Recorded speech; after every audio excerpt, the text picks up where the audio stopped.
This is the most mental story you'll ever hear. I know she tried to stab you, but anyone can Google your address, so you should drop the charges. 2 nights ago, I was brutally attacked in my own house by a friend I had been letting stay with me. She bit a huge chunk out of my leg and tried to stab me with a pair of scissors. She broke my screen door. I had to run to a neighbor's house at 3 a.m. to call the cops. When they came to arrest her, she was naked in my living room making videos and told the cops she hopes I burn to death. Initially, I planned to approach the prosecutor on Monday morning and ask that criminal charges be dropped in lieu of court-ordered mental health treatments. This woman is very mentally ill and has violently lashed out at others in the past. I speak from experience when I say incarceration helps no one. I've been speaking with a friend of hers regarding this, who was very heavily leaning on me to do just that. His reasoning was that she didn't need a felony on her record because it would ruin her life. However, a friend sent me a screenshot of a post she'd made while I was running to my neighbor's, claiming I was attacking her. She listed a link to Google Maps of my address. Now, I'm a single mother. My children live here. They were not home at the time of the attack though, thankfully. I wouldn't have ran for help if they were. I would have killed her. I informed her friend that I would not only, therefore, continue with criminal charges stemming from the attack, but I'd be taking the screenshot of that post to the police and requesting additional charges be levied against her, if possible. He then Googled my address, took a screenshot, and said, "Anyone can Google your address. She doesn't deserve to have a felony for the rest of her life." I might be wrong here, but I feel like anyone that physically assaults you, tries to stab you, then lists the address where your children sleep, does indeed deserve a felony. Who the frick does this guy think he is? He dang sure doesn't know who I am if he thought that would fly. Screw him and screw her. I hope she gets the max. Now, I know I say this a lot, but that is the most mental story I've ever read on this subreddit. What on earth has just happened? She stabbed you, bit your leg, and then made some naked videos? Wow. Pretty incredible. What a trifecta. By the way, I totally agree with you. Nobody should ever get away with that. I hope she gets the max as well. I do agree with you though. Help would be probably more beneficial than going to prison, but leaking the address of your children, yeah, it's not great, is it? What a strange, strange person. Sister was mad because I brought a camper for camping. A while back, I posted in another subreddit asking if I was in the wrong about this, and the resounding answer was heck no. And the situation has been resolved, albeit with a fair amount of friction. I am a 32-year-old man, and I wasn't a big fan of camping. I didn't like it, but didn't really hate it either. At least until now, because I own a camper. My sister loves camping much like one would love a hobby, and every time she invited me on a camping trip, something stupid would happen. My sister and her husband love to camp with friends multiple times a year, and when these people get together to camp, they get drunk and do stupid things to each other. My mother always calls me, begging I go camping with my sister and brother-in-law because they use camping mainly as a reason to get wasted and act like the way they did in college, even though they have 2 kids. Both are boys, 10 and 9 years old. So somebody needs to stay sober and be responsible, and yes, it's been suggested that someone else watch the kids during the camping trips, but my sister and brother-in-law drag them along and call it family bonding. Anytime I went camping with my sister and her husband, they love to screw with me. They and their friends are relentless with pranks to each other, and they all considered me as fair game, even though I don't care for pranks. And even though they'd get wasted, they'd always be up by 8 or 9 a.m, and they didn't like to let me sleep in. So they'd do any stupid thing they could to bother me in order to get me up.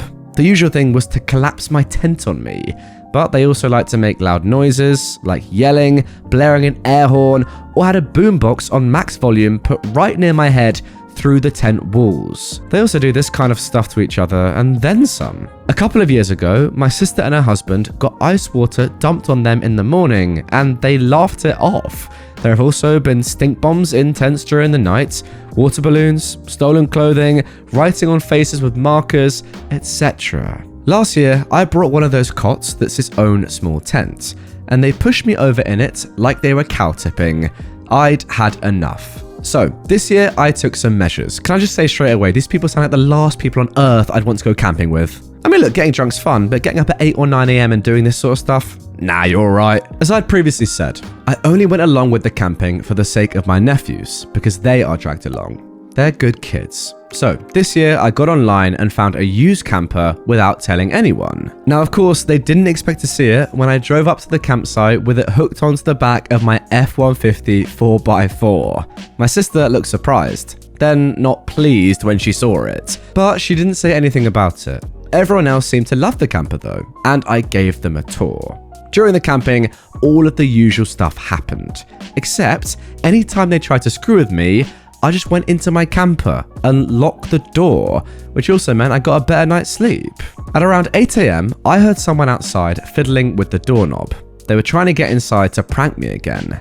They ended up resorting to using the air horn, so I put in earplugs. They then tried to rock the truck, but it must have been too heavy because they stopped after a few seconds. I didn't get up until 11 AM. I made myself breakfast, got to do my business in a portable toilet, and had a decent place to change clothes. When I finally came outside, my sister was fuming. Then she made a passive-aggressive remark about me finally gracing everyone with my presence. Your sister is so weird. What is she? The rest of the time we were camping, stuff went on like this. But they couldn't mess with me when I locked myself in my box. I got good sleep for once on these trips, and my nephews were always wanting to be in my camper to hang out. We played Uno at the table a few times, and I had a refrigerator filled with soda. This sounds more like it. When the trip was over, my sister confronted me and said that next time she was making a tents-only rule. And I said I wouldn't be going then, because my camper and I are a package deal. She told me she hated the camper and that it wasn't necessary. I said she only hated it because she can't mess with me now that I've got it. I was sick of all the stupid pranks. And if they want me to help with the kids on camping trips, then my camper comes with, and they stopped messing with me. She called me a jackass and walked away to fume. The only other person that gave me crap about it was her husband, but everyone else said the camper was cool. My sister and brother-in-law were upset with me for days, so I showed them my original Reddit post after getting the verdict, and they freaked. Guys, I'm pretty sure that OP posted this originally on Am I the Butthole, and of course, obviously, everyone on Reddit said that no, your sister and brother-in-law though absolutely are. My sister yelled at me that I was a jerk for making the post, and wanted me to take it down. I refused though, and told her and my brother-in-law to read the comments. They fought with me about it for a while longer, and then spent some time reading the comments. They ended up becoming extremely embarrassed by the opinions many people had of them. And they finally agreed that if I keep camping with them to help with the kids, there will be no more pranking me. Them and their friends are free to prank each other, but I and my camper are off limits to their shenanigans. Especially after I pointed out that if they cause any sort of damage, it'll be on them financially. What's more, when they learned it's a potential crime offense to rock my camper the way they did, because of course it could injure the person inside, they said they'd never try that again. They're also not going to use the air horn anymore for obvious reasons. My sister was very upset that so many people on Reddit called her out as a bully, especially since I agreed with them. Me too! When I asked her why she was so dead set on messing with me, she said she really didn't know why. I told her that it didn't matter. Bullying is bullying and we're not kids anymore. My brother-in-law initially defended her, but was sucked into it as well for always going along with her antics, to which I called him a complete tool. He ended up moping about it. He and my sister were both extremely upset to have been called out as acting like a drunken frat. They were especially sore when I pointed out that we're not young anymore. My sister is 35 and her husband is 36. The arguments did start out with things like, "Why can't you just lighten up?" And me saying, "Well, why can't you just respect my choice to stay out of the pranking and leave me the heck alone?" And it remained a stalemate until my sister and brother-in-law went through all the comments like I told them to. Also, it seems I may have started a camper trend, because at least one of the couples my sister and brother-in-law are close friends with just bought one on Facebook for themselves. They've got a GMC Sierra. That'll haul one just fine. And one of the other couples I heard are looking for a camper trailer. My sister has shown noticeable tension over this. The days of tents-only camping may actually be over for the group. My sister liked to act like she was in charge of organising the events, but all the group really did was meet up at one of several camping sites multiple times a year. Lastly, there is my mother. She was the most unhappy finding out about my original post, but I told her I really didn't care what she thought, because she insisted I keep going on the camping trips despite the relentless pranking that they were doing to me, because The children! I called her out that if she was so concerned with that, she could have gone. She's retired and has plenty of time on her hands. And then she whined that she hates camping. And I sarcastically nodded and said, you see, now you get how I felt. She hasn't apologized, but did admit I was right, though she's acting distant with me and my sister now. So, I'm still gonna be doing camping, because what's the point of having a camper if I don't use it? But it's more for myself now. I can go camping by myself on my own time now. And if I go with my sister and brother-in-law again, they aren't allowed to screw with me. So I think I can finally enjoy being out in the woods for a few days at a time now. I'm going to be looking into getting solar panels and setting up a gaming console as well. I'm still a fan of older consoles like the PS2, N64 and the GameCube, so having at least one of those in the camper, along with a collection of some good books to read in peace, sounds like a great way to unwind. Now, can we please, just for a second, talk about your sister? Because she is... Now, that has to be bleeped. It really does, because it's not a nice word. But she is.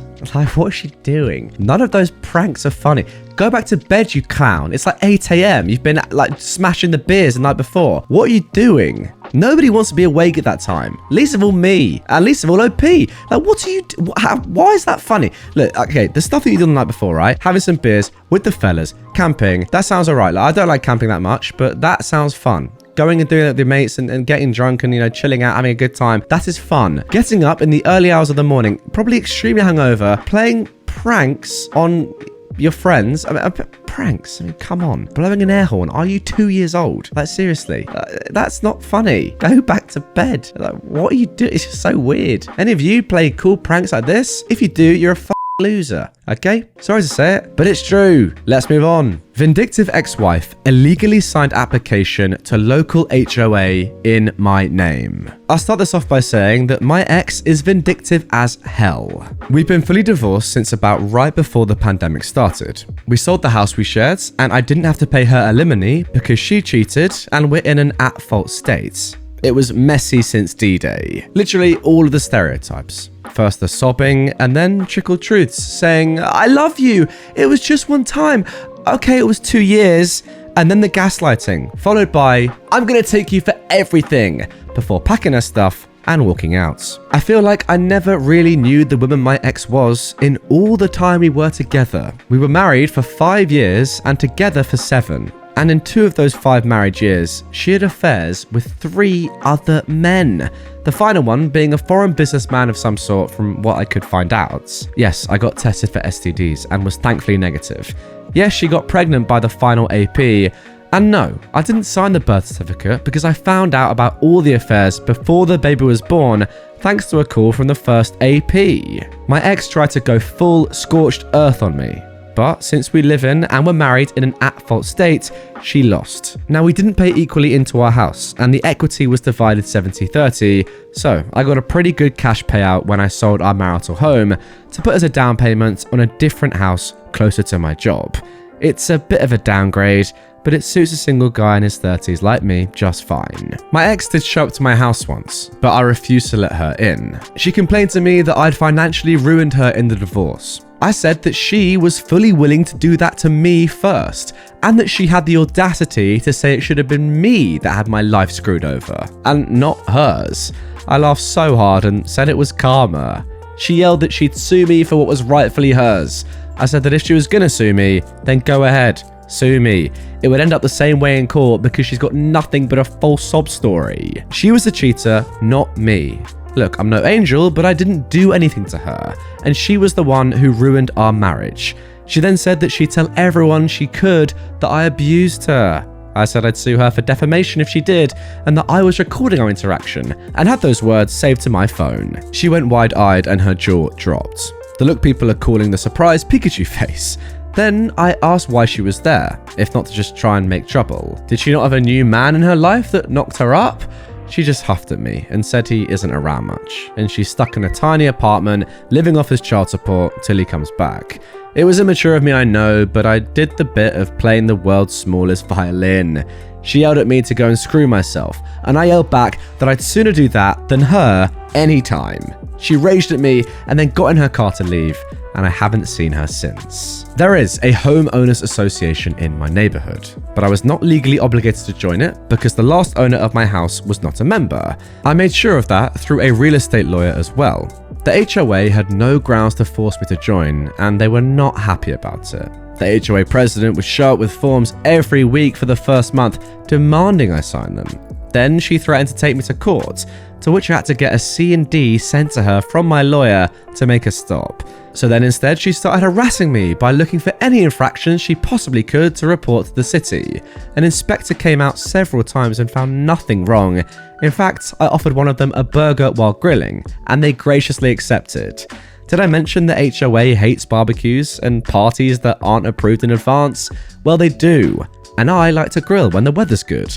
And my neighbours actually love me for it because I invite them over. I had the police called on me several times for noise complaints because I was playing music on a Saturday afternoon while having my friends over. I actually caught the HOA president trespassing once when she was trying to peer into my windows. I called the police, but she denied ever doing it. So I got cameras, and of course she hasn't trespassed since.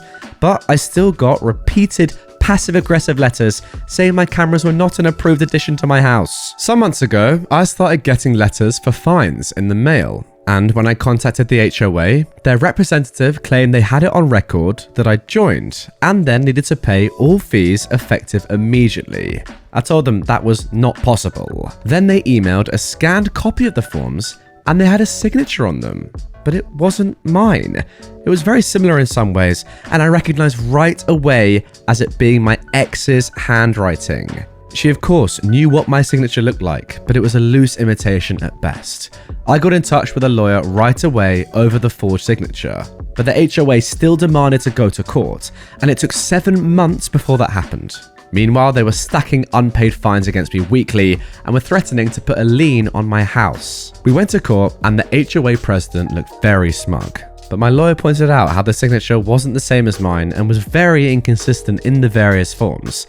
I'd never allowed the HOA president in my house, and I'd never requested the forms. The idiot HOA president actually slammed her palm on the table and said it was still binding. But when pressed where the fraudulent signature came from, she admitted my ex-wife called the HOA and they sent her the forms, then got them back in the mail signed. But then she actually claimed she thought I'd signed them. The judge looked at her and asked if she was serious. She confirmed she was. The judge then asked how a woman I was no longer married to, that had never even lived with me in my current residence, was supposed to have any bearing or whether or not I joined her HOA. She went quiet, and I could see the "oh snap" look on her face as the hamster wheels were turning and she seemed to finally mentally put the pieces together. I'm sorry, the fact that it took the judge to say that for her to realize just shows how dumb this lady is. My lawyer then counterclaimed that what the HO did was blatant fraud and legal actions must be taken. And they were. I countersued the HOA for the emotional distress of the harassment I'd gotten since moving in, which of course I had lots of proof of. That won me about 10 grand after lawyer fees that I decided to put towards my mortgage. The HOA president was removed from her throne. I like to think she was kicking and screaming. She was also slapped with a hefty fine. I've seen her outside a few times and she always looks at me like I am the devil. The HOA itself had to pay all of my legal fees too. And finally, I wanted to go after my ex for forging my signature, but I can't because not long after she forged my signature on those forms, she apparently left the country to be with her third AP. She's somewhere in Europe from what I can see of the final post on her Facebook before she disappeared. So I can't do anything against her until she returns to the US. So that was a wash. I'm not getting letters from the HOA anymore though. And the new president has promised to keep things completely cordial from now on. I still don't feel like I got much of a win in this though. Other than the 10k payouts, it all felt like a huge waste of time. Yeah, I kind of get your point, OP. Look, 10k is great, but was it worth it? Like all this stuff, all this duress, all the stress, something else that rhymes with stress, like it's a lot, isn't it? All this rubbish to go through and you get a little bit of money at the end. Like, look, don't get me wrong, I'd enjoy a little cheeky 10k on the side, but it's a lot of work, isn't it? All the anxiety, the dealing with people like this. Like HOAs, talk to me in the comments down below if you're watching on YouTube. What are they? Like, they don't really exist in England, I don't think. And all the stories I've ever read on the internet, on Reddit, that involve HOAs always show them to be just terrible and just paint them in a terribly negative light. So let me know, what purpose do they serve? Are they all as weird and bad as the one that we just looked at? And yeah, what are they? I'd love to know. And by love, I mean, I'd hate to know, but I'm actually quite interested. Please do tell me. Anyway, guys, that is going to do it for this episode of r/Entitled People. Hope you enjoyed it. If you did, let me know in the comments. If you didn't, let me know in the comments. And if you can't comment, then just sit there quietly. Okay? That's all you're going to do. Sit there, shut up, and don't speak to me. If you want more from me right away, check out the video on screen and in the description down below. I'll see you tomorrow. Have a wonderful, wonderful day.